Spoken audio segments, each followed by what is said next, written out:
تقبل الله منا ومنكم. السلام علیکم ورحمۃ اللہ وبرکاتہ. وعلیکم السلام ورحمۃ اللہ وبرکاتہ. کیسے ہیں صاحب؟ خیریت سے؟ جی اللہ کا کرم ہے. آپ سنائیں کیسے ہیں؟ اللہ کا شکر ہے الحمدللہ. ماشاءاللہ. آپ کا استقبال ہے، خیر مقدم ہے ہمارے زاد مسلم اسلامک سینٹر میں. کچھ چیزیں آج آپ سے مذاکرہ کرنی ہیں. جی. اور جیسے کہ ہم باہر دیکھ رہے ہیں اس وقت میں، شہر میں جاتے ہیں تو بہت ساری جگہوں پر لوگوں کے احساسات اس بات کی نشاندہی کر رہے ہیں کہ وہ لوگ تیار ہیں قربانی کے عید کے سلسلے میں. جی. اور بچوں کے اندر خوشیاں الگ عجیب قسم کی اس وقت میں اٹھی ہیں. بالکل. کہ قربانی کا وقت قریب آ رہا ہے تو ہم سب کو قربانی کرنے کے لیے تیار ہونا چاہیے. لیکن اس وقت میں ایک بڑا مسئلہ یہ ہے کہ ماشاءاللہ بہت سارے لوگ قربانی کرتے بھی ہیں، تیاری بھی کرتے ہیں، لیکن بعض جگہ پر تھوڑی سی مسائل کی لا علمی کی وجہ سے یا نامعلوم ہونے کی وجہ سے کچھ کوتاہیاں ہو جاتی ہیں. بالکل. اور وہ یہ نہیں ہے کہ جان بوجھ کر کرتے ہیں، بلکہ وہ اس لیے ہے کہ ان کو معلوم نہیں ہے وہ چیزیں. تو اگر ہم اس موقع سے کچھ ایسی چیزوں پر ڈسکس کریں جس سے خود ہماری عوام کے اندر یہ شعور آ جائے اور وہ جو کام انجام دے رہے ہیں اس کو اور اچھے سے انجام دینے کی کوشش کریں. تو اسی کے لیے آج ہمارا یہ سیشن ہے اور آج ہماری یہ گفتگو ہے. تو سب سے پہلے کچھ سوالات آپ سے ہم انشاءاللہ کریں گے ترتیب وار.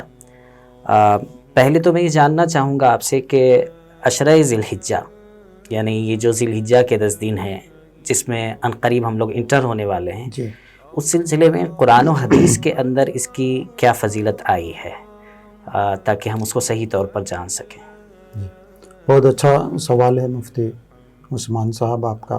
یہ جو کوئی بھی چیز ہے جب تک ہم اس کی فضیلت کے بارے میں پتہ نہیں کرتے تو ان چیزوں کی ویسی قدر نہیں کر سکتے جیسی ہونی چاہیے. جی بالکل. تو اسی لیے ہمارے پاس عموماً جب رمضان آتا ہے تو اس سے پہلے رمضان کی فضیلت بتا دی جاتی ہے.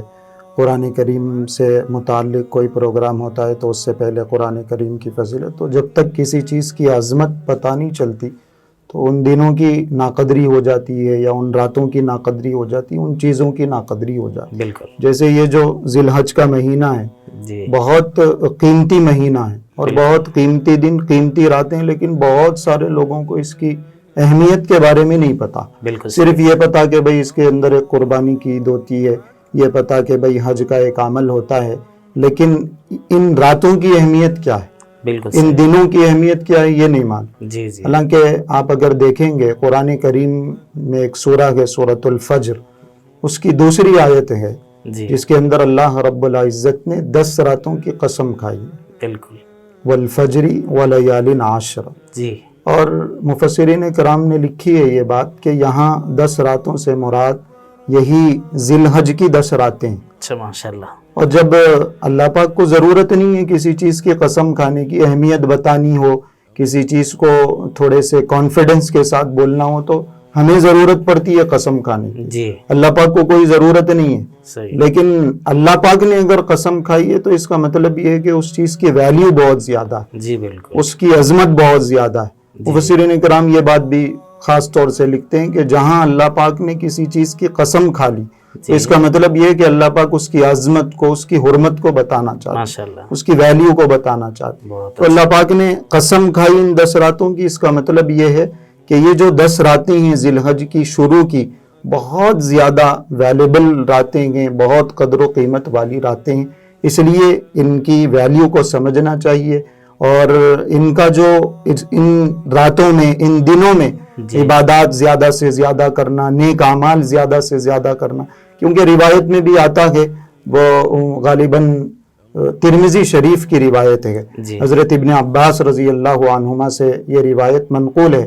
حضور اکرم صلی اللہ علیہ وسلم نے فرمایا کہ اللہ پاک کو نیک اعمال جتنے ان دنوں میں پسند ہیں اور دنوں میں پسند نہیں. ماشاءاللہ. بہت ساری ایسی روایتیں جن کو سامنے رکھ کے علماء کرام نے اس بات کی بھی وضاحت فرمائی ہے کہ رمضان المبارک کے بعد سب سے افضل ایام جو ہیں، سب سے بہترین اور فضیلت والے دن یہ ذی الحج کے شروع کے 10 دن. ماشاءاللہ. اتنی بڑی بات کہی.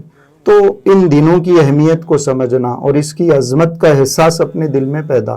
وہ جو روایت میں نے بتائی ہے حضرت ابن عباس کی، ابو داؤد شریف کی جو روایت ہے ترمذی شریف کی، اس میں آپ علیہ الصلوۃ والسلام نے یہ بات بھی ارشاد فرمائی کہ ان 10 دنوں کا ایک روزہ اگر کوئی آدمی رکھ لیتا ہے، ان 10 دنوں میں سے کوئی بھی ایک دن کا روزہ رکھ لیتا ہے تو سال بھر روزے رکھنے کا اس کو ثواب ملتا ہے، ماشاءاللہ اتنا بڑا ثواب۔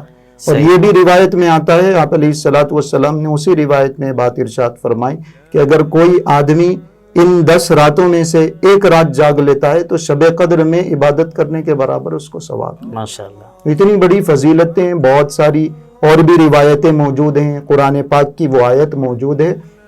ان ساری چیزوں کو بتانے کا مقصد یہی ہے کہ یہ کوئی معمولی مہینہ نہیں ہے، معمولی عشرہ نہیں ہے، اس کی قدر و قیمت کو سمجھنا چاہیے اور زیادہ سے زیادہ عبادات کا، ذکر و اذکار کا، روزوں کا۔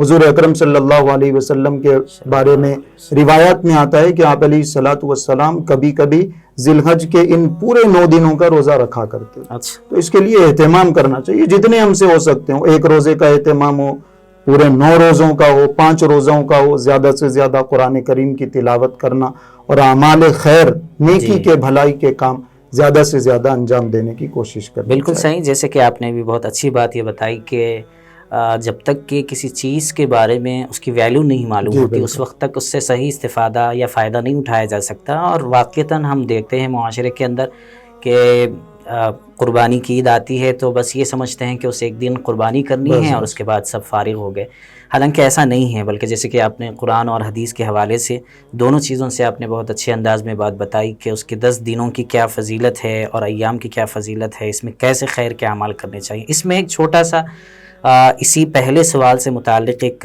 دوسرا جزیہ یہ ہے کہ اس میں کون سی ایسی 2 عبادتیں ہیں جو ان ایام کے علاوہ کسی دوسرے وقت میں اگر ہم کرنا چاہیں تو نہیں کر سکتے، یا اس کی وہ مطلب ہے کہ اس کو بالکل اللہ تعالیٰ نہیں مانیں گے اس وقت میں اگر کریں گے؟ بہت سارے اعمال تو ہیں ان دنوں میں کرنے کے، لیکن اللہ رب العزت نے 2 عبادتیں ایسی اس ذی الحج کے عشرے میں، شروع کے دنوں میں 2 عبادتیں ایسی عطا فرمائی ہیں جو سال بھر کبھی بھی ہم انجام نہیں دے سکتے، پورا سال۔ اچھا، ایک تو عبادت اس میں حج کی ہے، حج کے لیے کچھ مخصوص ایام اللہ رب العزت نے کچھ مخصوص دن، 5 دن 4 دن متعین کر دیے کہ آپ کو حج انہی دنوں میں کرنا ہے۔ بلکہ حج کے اندر جو اعمال اللہ پاک نے رکھے ہیں جن کو مناسک کہا جاتا ہے، ان کے لیے بھی مخصوص اوقات طے کر دیے۔ جیسے عرفہ کے دن آپ کو عرفات کے میدان میں ٹھہرنا ہے، وہ دن اس دن، وہ عمل اس دن کے لیے خاص ہے۔ مزدلفہ کا قیام ہے، اس کے لیے وقت بھی طے ہے، جگہ بھی طے ہے، ساری چیزیں بالکل پلان کے تحت ہو رہی ہیں۔ اور اللہ پاک نے یہ جو عبادت حج کی دی ہے، یہ عبادت صرف انہی دنوں میں کی جا سکتی ہے، سال بھر ہم یہ عبادت انجام نہیں دے سکتے۔ کوئی آج اگر جا کے وہاں ٹھہر کے عبادت انجام دینا چاہے، کوئی آج اگر جا کے مزدلفہ کے میدان میں ٹھہر جائے، کوئی آج اگر جا کے عرفات کے میدان میں ٹھہر جائے، کنکریاں مار لے جمرات کو، کوئی ثواب اس کو نہیں ملے گا۔ تو اللہ کا حکم ہے ان دنوں میں کرنا ہے تو انہی دنوں میں اس کو عبادت بنایا گیا۔ ایسے ہی جو دوسرا عمل ہے قربانی کا عمل ہے، جو صرف قربانی کے دنوں میں ہی 10 تاریخ 11 تاریخ 12 تاریخ ان 3 دنوں میں ہی قربانی کی یہ عبادت انجام دی جا سکتی ہے۔ پورے سال میں کبھی بھی جانور کو قربان کر دیا جاتا ہے، یہ ایک الگ مسئلہ ہے، وہ صدقے کے طور پر کیا جاتا ہے، جیسے عقیقے میں کر دیتے ہیں یا جیسے جان کا صدقہ بول کے ہم کر دیتے ہیں، تو یہ ایک صدقہ ہے۔ لیکن قربانی کی جو عبادت ہے وہ عبادت صرف اور صرف انہی 3 دنوں میں انجام دی جا سکتی۔ تو یہ بھی ایک فضیلت ہے اس عشرے کی، ذی الحج کے ان دنوں کی، ان مہینوں کی، کہ 2 ایسی مخصوص عبادتیں اللہ پاک نے ان دنوں میں دی جو دوسرے کسی مہینے میں ادا نہیں کی جا سکتی۔ ماشاءاللہ۔ تو یہ پہلا سوال تھا جس کے اندر ہم نے 2 باتیں آپ سے پوچھی ہیں، تو اس موقع کی مناسبت سے جو قرآن و حدیث کے اندر ان ایام کی اہمیت کو بتایا گیا ہے، اور دوسری بات اس کے اندر کون سی ایسی 2 عبادتیں ہیں جس کو ہمیں انجام دینا چاہیے۔ ماشاءاللہ کافی اچھے انداز میں آپ نے قرآن و حدیث کی روشنی میں اور پھر لوگوں کو سمجھ میں آئے، ہماری عوام اس سے فائدہ اٹھائے اور ان چیزوں کو جان کر استفادہ کرے۔ جزاک اللہ خیر۔ آمین۔ بہت اچھا مرحلہ تھا، اللہ پاک ہم سب کو عمل کی توفیق عطا۔ آمین۔